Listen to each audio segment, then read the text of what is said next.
Welcome to another night in the NBA.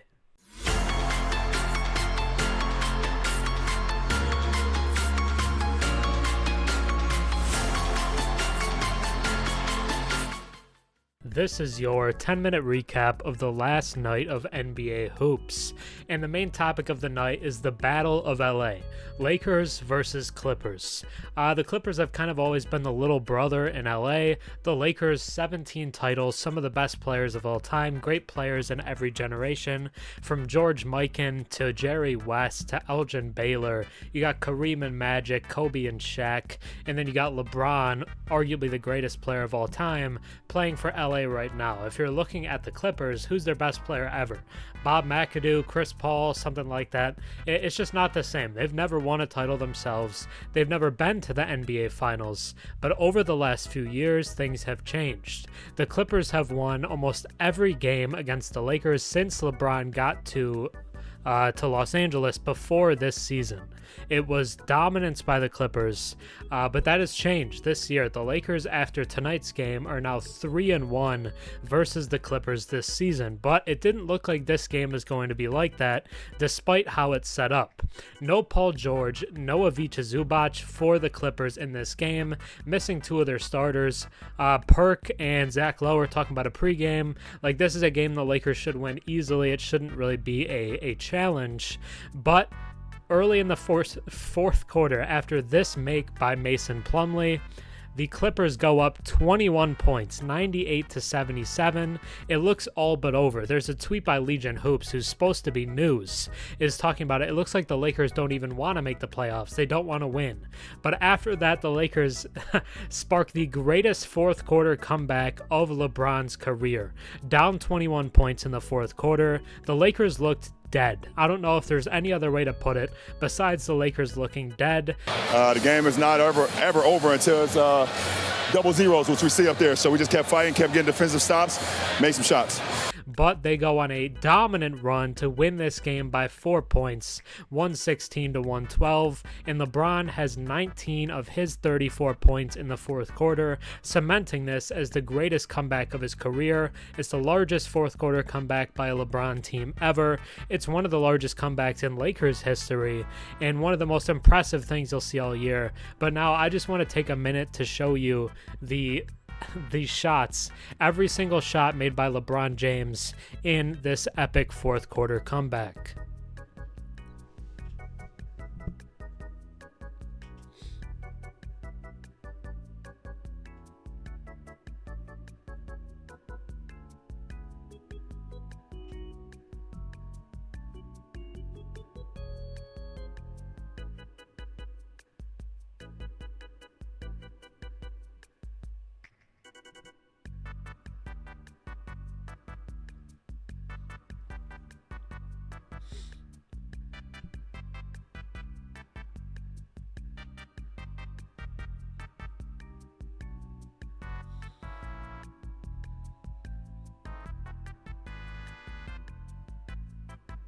And there it was, the dominant Lakers fourth quarter comeback led by LeBron James. One of the most impressive things you'll see all year. The Lakers need every win they can get as they currently sit at 9th place in the Western Conference. And this is a huge win for them in what will be the last game between the Lakers and the Clippers, where the Clippers are the home team in Staples Center. It's not Crypto, I'm calling it Staples Center. The last game where the Clippers are there, and they send the Clippers off to Inglewood in shame. The Lakers will forever run LA, and their dominant run ends with a dominant win over the Clippers in Los Angeles, led by the greatest fourth quarter comeback of LeBron James' career. Now, let's take a look at other NBA action from around the league. So, in other action from around the NBA, we did have 5 other games on this night of hoops, and let's just go in order of the games, talk about each of them, and just let you know what went on. So, we started off with Mavs versus Raptors. Clippers, and we saw a Luka Doncic birthday masterclass, as Luka had 30 points, 16 assists, and 11 rebounds on his birthday, picks up the win 136-125 over Toronto. The Raptors had won 3 straight. It was in Toronto. They were favored at the sports books, but the Mavs pull this one off. Kyrie has 29. The duo of them continue to look really good, and PJ Washington has his best game as a Mav, 23 points and 6 rebounds. Luka Doncic was just toying with people, like this play where he fakes out Jakob Poeltl. He was just having a good time. It was a fun birthday for Luka Doncic, and the Mavs have won 8 of their last 10 games. It would be 9 if not for the second longest game winner in league history. Then we can talk about a national TV game. Pacers versus Pelicans was on ESPN, and the Pacers got a 20-point lead early in the first quarter. It was all Indiana, but New Orleans kept trying to come back. They're pushing.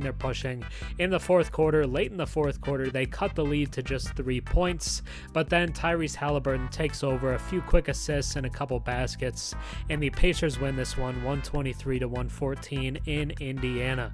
Tyrese with 17 and 13, always racking up double-doubles left and right, 24 and 11 for Siakam, and then the Pelicans are led in scoring by Brandon Ingram, who had 30. The Bulls took down the Cavs in double overtime. We don't see too many of those. 132-123.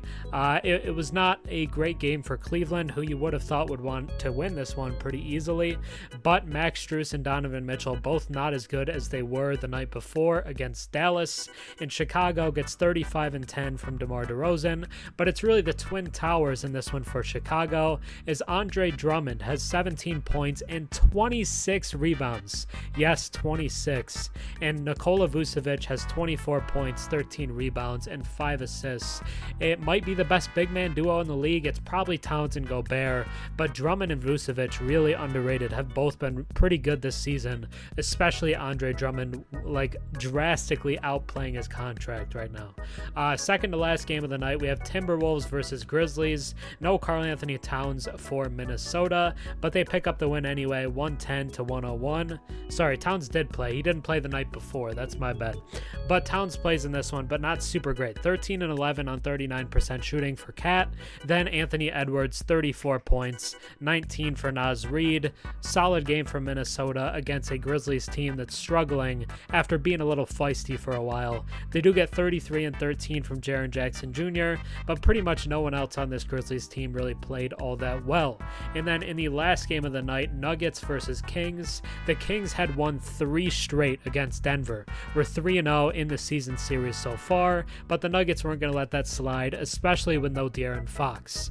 The Kings picked this one up early and were up pretty decently in the first quarter, but the Nuggets went on like a run where they outscored the Kings by 40, and they win 117-96, 32 points for Jamal Murray, and a casual triple-double for Nikola Jokic, 14 points, 14 rebounds, and 11 assists. But that was this night of NBA action, but now let's get to the new segment that we're going to keep doing on every video. This is the Moneyline Hotline, the place that keeps your bets from going cold. I graduated with a degree in data science, have a lot of experience with predictive models, and decided to make one for the NBA. And not to pat myself on the back, it is on par with the best performing predictive NBA models of all time. So I thought I'd let you know the picks. But before we do that, let's get into the accuracy of this model, which is based on value over replacement player. So the idea is it puts the games in the hands of the teams with the most talent. Talent wins most of the time, and that holds true. So about 72% over the month of February, which, like I said, is about the best you're going to see. In games that the model classifies as super favorites, it is 91.5%. Over 85% on clear favorites, so which are +5 or better. Flip games, which could go either way, within +2.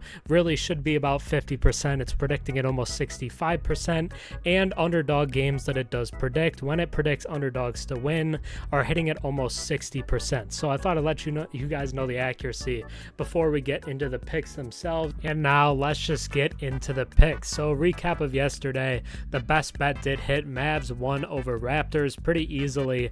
Luka was toying with people. That was easy money. Half the underdogs hit. The Lakers did beat the Clippers. Good money on that. And the Pelicans lost to the Pacers, but we're down 3 in the fourth quarter. Late into it, could have cashed out for solid money. The parlay was 1 loss off, with the Cavs losing in double overtime to the Bulls. Again, could have cashed out to good money. I feel pretty happy with how day 1 went, but let's get into the picks for today, February 29th. Leap year, the date threw me off there. The Nuggets is the best bet of the day over the Heat in Denver. A little finals rematch, minus 200, turn your $10 into 15. You may say to yourself, Herm, that's not a ton of money, but if you're increasing your money by 50% every day, that'll add up very, very quickly. So let me assure you, it's a good bet. It's the best one of the day, and I feel very strongly about it hitting. In terms of underdogs today, the Hawks plus 0.8 over the Nets. It is classified as a flip game. No Trae Young, sorry. It's DeJounte and Jalen Johnson out there for Atlanta.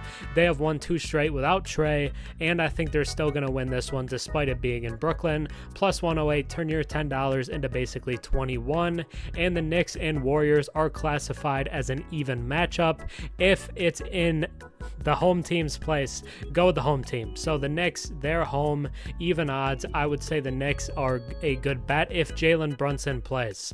It's minus 3.4 if Jalen Brunson is out. Sorry about the name, but Brunson is the factor here. If Brunson's out, pick the Warriors. Otherwise, take the Knicks at home to steal a victory. And then the safe parlay, we're looking at non-flip games here. Lakers, Nuggets, Suns, Thunder, and Bucks to win is plus 223. Turn your $10 into over 30. So that is the safe parlay of the day. You could throw one of these underdogs in there and it would raise the odds dramatically, but do that at your own risk. As always, bet responsibly. This is not, legal advice out here, but thanks for watching this segment. Let me know your thoughts on it. And yesterday, again, pretty solid, and I feel pretty good about today as well. But now let's just get into the top 5 players of the night, according to me. So the top 5 from last night, LeBron James comes in at number 1, 34 points, 8 assists, 6 rebounds, and 62% from the field. Led that ferocious fourth quarter comeback, had 19 points and 5 made threes in the fourth. Jamal Murray comes in at number 2 with 32 points, 6 assists, and nearly 87% from the field. He was unconscious, and the good teams merchant continues. Jamal Murray, always great against good competition, seems to struggle against bad teams, and was great versus Sacramento. Luka Doncic, the birthday boy, comes in at number 3, 30 points, 16 assists, and 11 rebounds in their win over Toronto. Speaking of Toronto, Emmanuel Quigley comes in at number 4 for me, 28 points, 9 assists, 5 rebounds, and 56% from the field. Good game for IQ, who's looked pretty good over the Raptors' last 5. And then coming in at number 5 is DeMar DeRozan, 35 points, 10 rebounds, and 5 assists. Really good in double overtime and helped lead the Bulls to that double overtime win, a shocking upset win. Now let's get to the top play of the day, which is this one in Indiana. Obi Toppin gets the block. It leads to a fast break windmill dunk for Obi, and that is the number 1 play of the day. Now let's get into the last segment of the day, which is the viewer submitted questions. I want to do this on every video.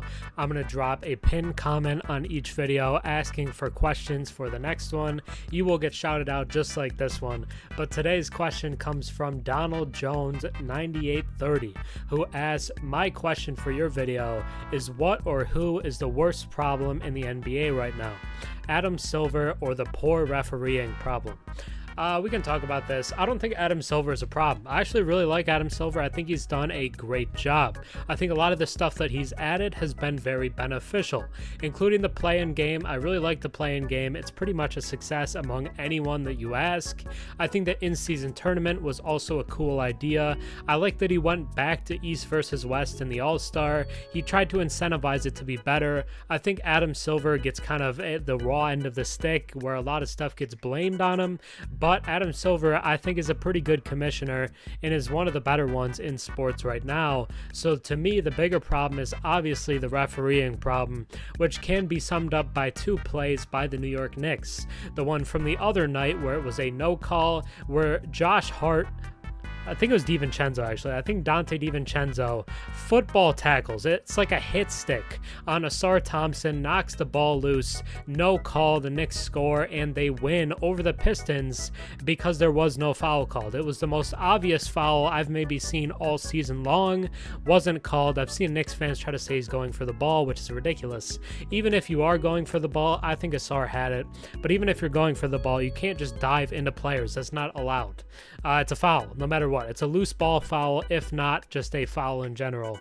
But that one and the one the other night where Jalen Brunson is called for a foul on Aaron Holiday, which is very incidental contact and basically won the game for Houston, so it evens out for New York. But a lot of these calls end up hurting teams at the end of games.